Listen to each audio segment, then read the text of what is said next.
எல்லாருக்கும் வணக்கம். Cheese kitchen click பண்ணதுக்கு ரொம்ப நன்றி. இன்றைக்கி சீஸ் கிச்சன் சேனலில் பாலில் ஒரு சூப்பரான ஒரு டெசர்ட் தான் பார்க்க போகிறோம். அப்படியே சாஃப்டாக ஜிக்லியாக அவ்வளோ ஈஸியாக வெறும் ஃபியூ இன்க்ரீடியன்ட்ஸ் வச்சு செய்யக்கூடிய இந்த சூப்பரான இந்த கேரமல் கஸ்டர்ட் டெசர்ட்டை எப்படி செய்கிறதுன்னு பார்க்கறதுக்கு முன்னாடி மறக்காம சீஸ் கிச்சனுக்கு சப்ஸ்கிரைப் பண்ணுங்கள், லைக் பண்ணுங்கள், உங்கள் நண்பர்களுக்கும் வீடியோ ஷேர் பண்ணி விடுங்க. இப்போ வாங்க வீடியோக்குள்ளே போகலாம். ஃபர்ஸ்ட் நம்ம கேரமல் செய்ய போகிறோம். அதுக்கு சர்க்கரை எடுத்துருக்கேன். அப்புறம் அதில் 1 டேபிள் ஸ்பூன் தண்ணி, அப்புறம் கொஞ்சோண்டு வினிகர், இது எல்லாத்தையும் நல்லா மிக்ஸ் பண்ணிவிட்டு நம்ம கேரமல் ஆகிற வரைக்கும் இதை குக் பண்ணோம். அந்த ஒரு கலர் சேஞ்ச் அப்போவே நம்மளுக்கு தெரிஞ்சிடும் கேரமல் ஆகிடுச்சு அப்படின்ட்டு. இது பார்த்து பண்ணணும், விட்டுட்டு போயிட்டிங்கன்னா தீஞ்சிடும். கலர் மாறிட்டே வருது பாருங்கள். அப்படியே கொஞ்சம் கொஞ்சமாக கலர் மாறும். ஸோ கேரமல் ஆகிடுச்சு. ஸோ நம்ம அடுப்பு ஆஃப் பண்ணிடலாம். ஒரு லைட்டு கலர் வரும்போதே அடுப்பு ஆஃப் பண்ணிடலாம், நல்லா தீய ஆரம்பிச்சிடும். ஸோ இப்போ இந்த கேரமல் பண்ணியிருக்கோம் இல்லைங்களா, இதை நான் இந்த செராமிக் இதில் ஊற்ற போகிறேன்.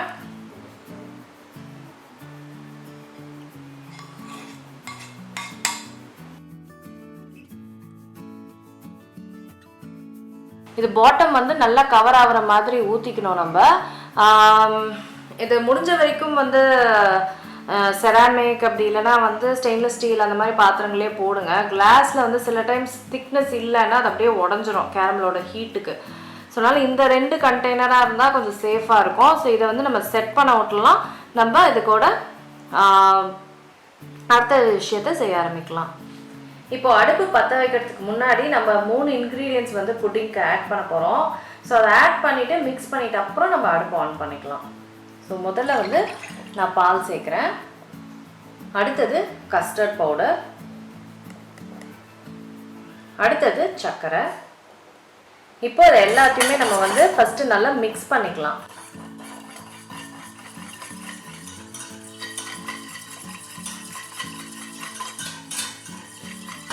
சர்க்கரை ஹீட்டில் தான் கரையும், பட் நம்ம நல்லா மிக்ஸ் பண்ணிக்கணும், அதுதான் விஷயம். இப்போ ஆன் பண்ணிக்கிறேன்.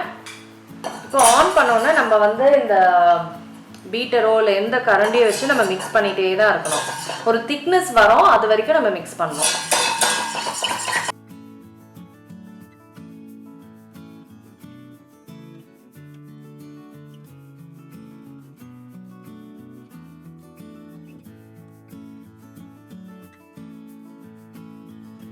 இப்போ இந்த ஸ்டேஜில் நான் ஆஃப் பண்ணிட்டேன். ஸோ இந்த ஸ்டேஜில் நான் ஆஃப் பண்ணுறேன். பாருங்கள் திக்னஸ் எப்படி இருக்குது அப்படின்ட்டு. ஸோ இந்த மாதிரி திக்காக இருக்கணும். இது இந்த அளவுக்கு திக்காக இல்லைன்னா அது செட் ஆகாது. ஸோ நம்ம இறக்கிடலாம். ஸோ இதை இந்த ராமிக்கனில் ஸோ இதை நான் ஊற்றிக்கிறேன். எவ்வளோ திக்காக இருக்குது பாருங்கள், இந்த மாதிரி திக்காக இருக்கணும்.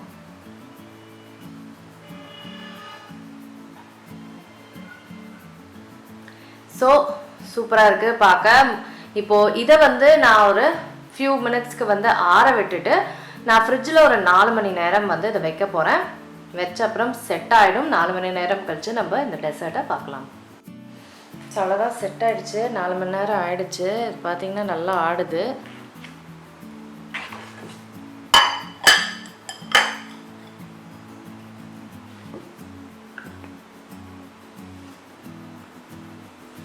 பார்க்கவே செம்ம டெலிஷியஸாக இருக்குது இல்லைங்க. நல்லா ஜிகிலியாக கேரமெல்லாம் அப்படியே நான் சாப்பிட்டு பார்க்க போகிறேன். இங்கே பாருங்கள், அப்படியே தன்னாவே சூப்பராக இருக்குல்ல.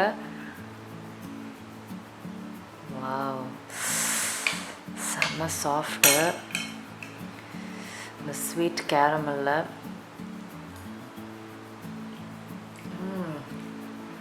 ஓ காட், செம்ம டெலிஷியஸாக சாஃப்டாக பார்க்கவும் செம்மையாக இருக்குது.